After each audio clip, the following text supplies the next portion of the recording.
नमस्कार दोस्तों, आप लोगों का स्वागत है हमारे YouTube चैनल स्टडी क्लब 24 में। मैं रजनी और आज आपके लिए लेकर आई हूँ रीट परीक्षा 2015 का साइकोलॉजी का पेपर लेवल फर्स्ट का, और मैं आपको इसको व्याख्या सहित हल करवाऊँगी। तो आइए करते हैं। हमारा पहला क्वेश्चन है, मस्तिष्क की संरचना तथा कृत्यों में विभेद का परिणाम होता है। ऑप्शन ए तनाव, ऑप्शन बी पिछड़ापन, option C dyslexia, option D इनमें से कोई नहीं। इसका जो सही आंसर है वह होगा ऑप्शन सी डिसलेक्सिया। डिसलेक्सिया यह पठन संबंधी विकार होता है जिसमें बालक को पढ़ने संबंधी, अक्षरों को समझने संबंधी परेशानियां आती हैं। हमारा अगला क्वेश्चन है, जिन बालकों की बुद्धि लब्धि है रिक्त स्थान है, साधारणतः उन्हें मानसिक न्यूनता ग्रसित की श्रेणी में रखते हैं। ऑप्शन ए 70 से कम, ऑप्शन बी 70 से ऊपर, ऑप्शन सी 80 से 100 के बीच, ऑप्शन डी इनमें से कोई नहीं। इसका जो सही आंसर होगा वो होगा ऑप्शन ए 70 से कम, क्योंकि टर्मन की बुद्धि लब्धि सारणी के अनुसार मानसिक न्यूनताग्रस्त वाले बालकों की बुद्धि लब्धि 70 से कम मानी गई है। हमारा अगला क्वेश्चन है, बच्चों में अमूर्तमान प्रत्ययों को ग्रहण करने की योग्यता होती है। ऑप्शन ए पिछड़े हुए बालकों में, ऑप्शन बी प्रतिभाशाली बालकों में, ऑप्शन सी मानसिक रूप से पिछड़े हुए बालकों में, ऑप्शन डी इनमें से कोई नहीं। इसका जो सही आंसर होगा वो होगा ऑप्शन बी प्रतिभाशाली, क्योंकि प्रतिभाशाली बालकों की जो रुचि होती है वो अमूर्त प्रत्ययों के प्रति अधिक होती है। इनकी शैक्षिक उपलब्धि भी अधिक होती है। ये कठिन विषयों के प्रति रुचि रखते हैं। इनकी अंतर्दृष्टि प्रबल पाई जाती है। इनकी जो रुचि होती है वो अमूर्त विषयों के प्रति अधिक पाई जाती है। हमारा अगला क्वेश्चन है, तनाव को कम करने के अप्रत्यक्ष ढंग कहलाते हैं। ऑप्शन ए समस्या समाधान, ऑप्शन बी रक्षात्मक यांत्रिकता, ऑप्शन सी व्यक्तिगत विधि, ऑप्शन डी इनमें से कोई नहीं। इसका जो सही आंसर होगा वो होगा ऑप्शन बी रक्षात्मक यांत्रिकता। ऑप्शन ए समस्या समाधान, यह प्रत्यक्ष उपाय होता है। समस्या तनाव को कम करने का यह प्रत्यक्ष उपाय होता है, जिसमें कोई भी समस्या होती है तो हम उसका समाधान करके उसका निराकरण कर देते हैं। ऑप्शन बी रक्षात्मक यांत्रिकताएं, ये अप्रत्यक्ष युक्तियाँ भी कहते हैं इन्हें मानसिक मनोरचना भी कहते हैं। इसमें जब व्यक्ति समय तथा वातावरण की मांग के अनुसार कार्य नहीं कर पाता है तो वह तनावग्रस्त हो जाता है, और उस तनाव से बचने के लिए वह अप्रत्यक्ष युक्तियों का प्रयोग करने लगता है, जिन्हें रक्षात्मक युक्तियाँ या रक्षात्मक यांत्रिकता कहते हैं। मानसिक मनोरचनाएं भी कहते हैं इसे। यह अप्रत्यक्ष समायोजन के अंतर्गत आते हैं। इसमें दमन, समन, तादात्मीकरण, प्रक्षेपण और युक्तिकरण आदि आते हैं। हमारा अगला क्वेश्चन है, निम्न में से कौन सी सामाजिक रूप से वंचित की समस्या नहीं है। ऑप्शन ए सीखने के लिए प्रेरणा का अभाव, ऑप्शन बी सृजनशीलता को पोषित करने के अवसर नहीं मिलना, ऑप्शन सी रहने के लिए स्वस्थ परिवेश, ऑप्शन डी विद्यालय में पक्षपातपूर्ण वातावरण का सामना करना। इसका सही आंसर होगा ऑप्शन सी रहने के लिए स्वस्थ परिवेश, क्योंकि जिस बालक को रहने के लिए स्वस्थ परिवेश मिलेगा वह सामाजिक रूप से वंचित नहीं रह जाएगा। हमारा अगला क्वेश्चन है, शिक्षण प्रक्रिया में विद्यार्थी है आश्रित चर। ऑप्शन ए आश्रित चर, ऑप्शन बी स्वतंत्र चर, ऑप्शन सी मध्यस्थ चर, ऑप्शन डी इनमें से कोई नहीं। इसका जो सही आंसर है वो होगा आश्रित चर। विद्यार्थी आश्रित चर होता है, स्वतंत्र चर अध्यापक होता है, और इसमें पाठ्यक्रम को मध्यस्थ चर पाठ्यक्रम को माना गया है। आगे बढ़ते हैं, निम्न में से कौन सा मूल्यांकन का प्रकार नहीं है। ऑप्शन ए मानक, ऑप्शन बी निर्माणात्मक, ऑप्शन सी योगात्मक, ऑप्शन डी सीसीई। इसका जो सही आंसर होगा वो होगा मानक, क्योंकि निर्माणात्मक मूल्यांकन का प्रकार होता है, योगात्मक भी होता है और सीसी भी होता है। ब्लूम के अनुसार मूल्यांकन 4 प्रकार के बताए गए हैं, नियोजनात्मक, निर्माणात्मक या रचनात्मक, निदानात्मक, योगात्मक। और सीसीई यह मूल्यांकन का एक अन्य प्रकार है जिसमें बालक का सर्वांगीण विकास किया जाता है सतत एवं व्यापक मूल्यांकन के तहत। अगला क्वेश्चन है, एनसीएफ 2005 बल देता है। ऑप्शन ए करके सीखने पर, ऑप्शन बी रटने पर, ऑप्शन सी समस्या हल करने पर, ऑप्शन डी उपरोक्त सभी। इसका जो सही आंसर है वो है ऑप्शन ए करके सीखने पर, क्योंकि एनसीएफ 2005 5 सिद्धांतों पर बल देता है। ज्ञान को विद्यालय के बाहरी जीवन से जोड़ना, दूसरा सिद्धांत पढ़ाई रटंत मुक्त बनाना, तीसरा सिद्धांत है बालकों का चहुमुखी विकास हो, चौथा है परीक्षा प्रणाली को लचीला बनाया जाए, और पांचवा सिद्धांत है प्रजातांत्रिक व्यवस्था पर बल दिया जाए। आगे बढ़ते हैं। निम्न में से कौन सा मूल्यांकन के त्रिकोण का भाग नहीं है? ऑप्शन ए शैक्षिक उद्देश्य, ऑप्शन बी मूल्यांकन, ऑप्शन सी शिक्षण अनुभव, ऑप्शन डी अधिगम अनुभव। इसका जो सही आंसर है वो होगा ऑप्शन सी शिक्षण अनुभव, क्योंकि ब्लूम ने मूल्यांकन प्रक्रिया को एक त्रिभुज के माध्यम से समझाया, जिसमें उन्होंने शिक्षण के उद्देश्य, अधिगम अनुभव तथा मूल्यांकन प्रविधियाँ, इसके 3 पार्ट बताए। इसमें सबसे पहले शिक्षण के उद्देश्यों का निर्धारण किया जाता है, उसके पश्चात मूल्यांकन विधियों के द्वारा मूल्यांकन किया जाता है और पता लगाया जाता है कि बालकों ने शिक्षण के किन किन उद्देश्यों की प्राप्ति की है। अगला क्वेश्चन है क्रियात्मक अनुसंधान के महत्व के बारे में निम्न में से कौन सा कथन सही नहीं है? क्रियात्मक अनुसंधान एक्शन रिसर्च। ऑप्शन ए उपभोक्ता ही अनुसंधान करता है, ऑप्शन बी समस्याओं का हल शीघ्रता से प्राप्त हो जाता है, ऑप्शन सी समस्याओं का हल अभ्यास में ले आया जाता है और मूल्यांकन नहीं किया जाता, ऑप्शन डी इनमें से कोई नहीं। इसका जो सही आंसर होगा वो होगा ऑप्शन सी, क्योंकि इसमें पूछा है क्रियात्मक अनुसंधान के महत्व के बारे में कौन सा कथन सही नहीं है, तो नहीं है क्योंकि समस्याओं का हल अभ्यास से ले आया जाता है और मूल्यांकन नहीं किया जाता, जबकि क्रियात्मक अनुसंधान में समस्याओं का मूल्यांकन किया जाता है। क्रियात्मक अनुसंधान के जनक स्टीफन एम कोरे हैं, जिन्होंने क्रियात्मक अनुसंधान के बारे में बताया, क्योंकि स्टीफन एम कोरे ने बताया था कि क्रियात्मक अनुसंधान में समस्याओं का भी मूल्यांकन किया जाता है, इसलिए उनकी व्याख्या के अनुसार यह ऑप्शन सी गलत होगा। आगे बढ़ते हैं। आरटी एक्ट 2009 के अनुसार शिक्षक हेतु प्रति सप्ताह कार्य घंटे हैं। ऑप्शन ए 40 घंटे, ऑप्शन बी 42 घंटे, ऑप्शन सी 45 घंटे, ऑप्शन डी 48 घंटे। इसका जो सही आंसर है वो होगा ऑप्शन सी 45 घंटे, क्योंकि शिक्षक के लिए प्रति सप्ताह कार्य घंटे 45 घंटे निर्धारित किया गया है आरटी एक्ट 2009 के अनुसार। आगे बढ़ते हैं। तर्क जिज्ञासा तथा निरीक्षण शक्ति का विकास होता है खाली स्थान की आयु पर। ऑप्शन ए 7 वर्ष में, ऑप्शन बी 11 वर्ष में, ऑप्शन सी 9 वर्ष में, ऑप्शन डी 6 वर्ष में। इसका जो सही आंसर होगा वो होगा ऑप्शन बी 11 वर्ष में, क्योंकि 11 वर्ष में बालक में तर्क जिज्ञासा निरीक्षण शक्ति आदि का विकास हो जाता है। तो अगला क्वेश्चन है शारीरिक विकास का क्षेत्र है।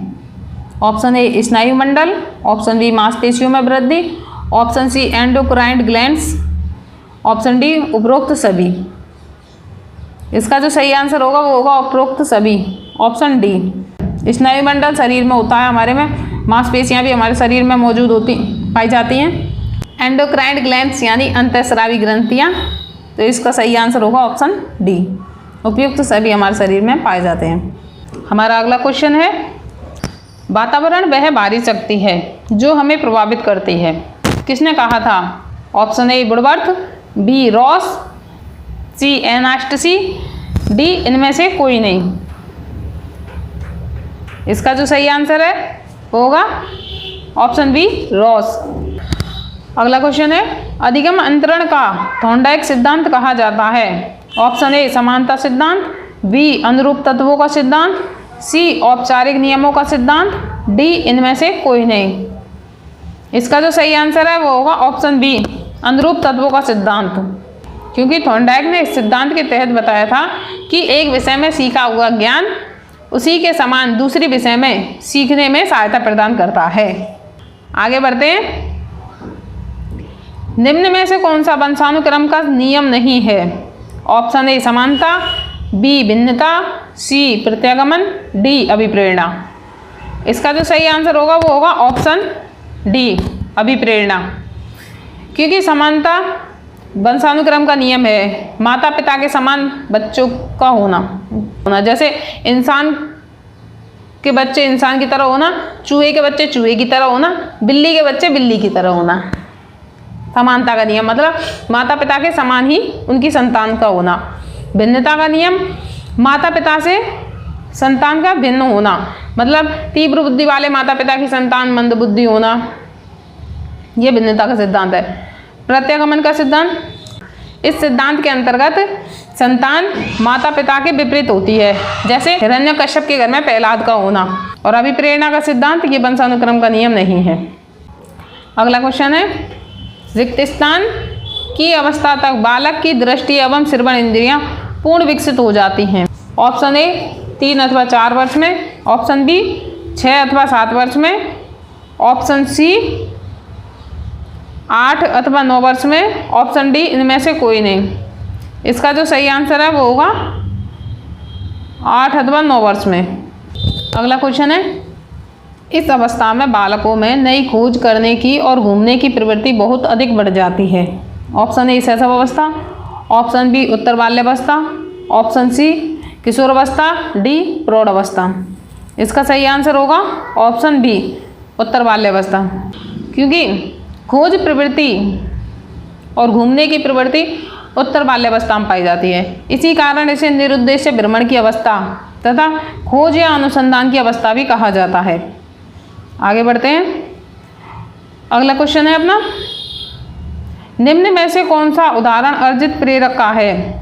ए भूख, बी पुरस्कार, सी रुचि, डी विश्राम। इसका सही आंसर, इसमें बी और सी दोनों को ही सही आंसर माना गया है, क्योंकि अर्जित प्रेरक मास्लो ने दिए थे। क्योंकि इसमें ऑप्शन बी और सी दोनों को ही सही माना गया है, क्योंकि मास्लो ने 2 प्रकार के प्रेरक बताए थे, जन्मजात और अर्जित। भूख जन्मजात प्रेरक है, स्वाभाविक होती है, और डी विश्राम, ये भी जन्मजात प्रेरक होता है। विश्राम भी हमारे शरीर को जरूरी चाहिए होता है। लेकिन पुरस्कार और रुचि ये अर्जित प्रेरकों की श्रेणी में आते हैं। अगला क्वेश्चन है, अभिप्रेरणा वर्णित होती है ए ज्ञानात्मक जागृति द्वारा, बी भावात्मक जागृति द्वारा, सी दोनों ए और बी द्वारा, डी इनमें से कोई नहीं। इसका जो सही आंसर होगा वो होगा ऑप्शन बी भावात्मक जागृति द्वारा। क्योंकि अभिप्रेरणा जब जागृत होती है तो व्यक्ति के भावों के द्वारा होती है, क्योंकि अभिप्रेरणा जो होती है वो भावात्मक होती है। अगला क्वेश्चन है, चिंतन मानसिक क्रिया का रिक्त स्थान पहलू है। ऑप्शन ए ज्ञानात्मक, बी भावात्मक, सी क्रियात्मक, डी इनमें से कोई नहीं। इसका सही आंसर होगा ऑप्शन ए ज्ञानात्मक, क्योंकि मानसिक क्रियाएं जो होती हैं वो सभी ज्ञानात्मक पहलू के अंतर्गत आती हैं, जैसे चिंतन, मनन, तर्क आदि सभी ज्ञानात्मक पहलू के अंतर्गत आएंगे। अगला क्वेश्चन है, संकेत अधिगम के अंतर्गत सीखा जाता है पारस्परिक अनुकूलन, मनोविज्ञान, वातावरण, मनोदैहिक। इसका सही आंसर होगा ऑप्शन ए पारस्परिक अनुकूलन। क्योंकि संकेत अधिगम गहने के द्वारा दिया गया है, जिसमें उन्होंने 8 प्रकार के अधिगमों को बताया गया है, और संकेत अधिगम उसमें सबसे निम्न कोटि का अधिगम है, जिसमें बालक संकेतों के माध्यम से क्रिया करता है तथा संकेतों के माध्यम से सीखता है। अगला क्वेश्चन है, व्यक्तिगत भेद पाए जाते हैं। ऑप्शन ए बुद्धि स्तर में, ऑप्शन बी अभिवृत्ति में, ऑप्शन सी गतिवाही योग्यताओं में, ऑप्शन डी उपरोक्त सभी में। इसका सही आंसर होगा ऑप्शन डी सभी में, क्योंकि प्रत्येक व्यक्ति की बुद्धि, सोच, अभिवृत्ति और कार्य करने की योग्यताएं सभी अलग अलग पाई जाती हैं, इसलिए इसका जो आंसर है वो ऑप्शन डी सही होगा। अगला क्वेश्चन है, चिंतन प्रारंभ होने के लिए क्या आवश्यक है? ऑप्शन ए पूर्वानुभव, बी भाषा, सी तर्क, डी समस्या। इसका सही आंसर होगा ऑप्शन डी समस्या। चिंतन प्रारंभ होने के लिए आवश्यक तत्व है समस्या, क्योंकि चिंतन का प्रारंभ ही समस्या से माना जाता है, इसलिए ऑप्शन डी सही होगा। आगे बढ़ते हैं। अगला क्वेश्चन है, बुद्धि लब्धि संप्रत्यय विकसित किया। ऑप्शन ए बिने ने, ऑप्शन बी रीड ने, सी टर्मन ने, डी कैटल ने। इसका जो सही आंसर है वो होगा टर्मन ने, क्योंकि बुद्धि पर सर्वाधिक कार्य बिने ने किए। सर्वप्रथम जो बुद्धि परीक्षण बनाया वह भी बिने ने बनाया, लेकिन बुद्धि लब्धि संप्रत्यय जो दिया वो टर्मन ने दिया था, इसलिए इसका ऑप्शन सी सही होगा। अगला क्वेश्चन है, बाह्य आवास के आधार पर व्यक्तित्व का वर्गीकरण कहा जाता है। ए गहन दृष्टिकोण, बी सतही दृष्टिकोण, सी मानकीय दृष्टिकोण, डी प्रक्षेपणात्मक। इसका सही आंसर होगा सतही दृष्टिकोण, क्योंकि व्यक्तित्व का जो वर्गीकरण किया जाता है वो आंतरिक प्लस बाह्य दोनों दृष्टिकोणों के आधार पर किया जाता है, लेकिन इसमें बताया गया बाह्य आवास के आधार पर वर्गीकरण, तो यह सतही दृष्टिकोण कहलाएगा। अगला क्वेश्चन है, निम्न में से कौन सा पिछड़ेपन का कारण नहीं है। ऑप्शन ए सामान्य बुद्धि का अभाव, बी शारीरिक दोष, सी विशिष्ट पिछड़ापन, डी स्वस्थ वातावरण। इसका सही आंसर होगा डी स्वस्थ वातावरण, क्योंकि जिस बालक को स्वस्थ वातावरण मिलेगा वो पिछड़ेगा नहीं। अगला क्वेश्चन है, व्यक्तित्व का पहला प्रकारात्मक वर्गीकरण प्रस्तुत किया। ऑप्शन ए मन ने, बी सेल्डन ने, सी हिप्पोक्रेट्स ने, डी कैटल ने। इसका सही आंसर है ऑप्शन सी हिप्पोक्रेट्स ने, क्योंकि प्रकारात्मक आधार पर वर्गीकरण 3 मनोवैज्ञानिकों ने दिया, हिप्पोक्रेट्स ने, सेल्डन ने और क्रेचमर ने, लेकिन उनमें जो सबसे पहले वर्गीकरण प्रस्तुत किया था वो हिप्पोक्रेट्स ने किया था, इसलिए ऑप्शन सी सही होगा। हमारा अगला क्वेश्चन है, सामान्य तथा विशिष्ट कारक सिद्धांत का प्रतिपादन किया था। ऑप्शन ए अल्फ्रेड बिने ने, ऑप्शन बी स्पीयरमैन ने, ऑप्शन सी गिलफोर्ड ने, ऑप्शन डी थर्स्टन ने। इसका सही आंसर होगा ऑप्शन बी स्पीयरमैन ने, क्योंकि अल्फ्रेड बिने ने एक तत्व सिद्धांत दिया था और स्पीयरमैन ने द्वितत्व सिद्धांत दिया था, जिसको सामान्य विशिष्ट कारक भी कहते हैं, जी फैक्टर और एस फैक्टर। और ऑप्शन सी गिलफोर्ड ने त्रिआयामी सिद्धांत दिया था और थर्स्टन ने समूह तत्व का सिद्धांत दिया था, इसलिए ऑप्शन बी सही होगा। हमारा अगला एवं अंतिम क्वेश्चन है, प्रगतिशील परिवारों में बच्चों में अपेक्षाकृत कौन सा प्रेरक अधिक प्रबल होता है। ए संबंधन, बी जिज्ञासा, सी उपलब्धि, डी आक्रामकता। इसका सही आंसर होगा ऑप्शन सी। इसका सही आंसर होगा ऑप्शन सी उपलब्धि, क्योंकि प्रगतिशील परिवारों के बालक उच्च बुद्धि लब्धि वाले व्यवसायों को चुनते हैं, वो कठिन व्यवसायों में रुचि रखते हैं तथा ऐसे व्यवसायों को चुनते हैं जिनमें उन्हें उपलब्धि अधिक से अधिक प्राप्त हो, तो इसलिए ऑप्शन सी सही होगा। तो आज की वीडियो को यहीं समाप्त करते हैं, मिलते हैं आपसे एक और नई अगली वीडियो में। अगर आपको हमारी वीडियो पसंद आती है तो लाइक करें, दोस्तों को शेयर करें, चैनल को सब्सक्राइब करें। धन्यवाद, जय हिंद।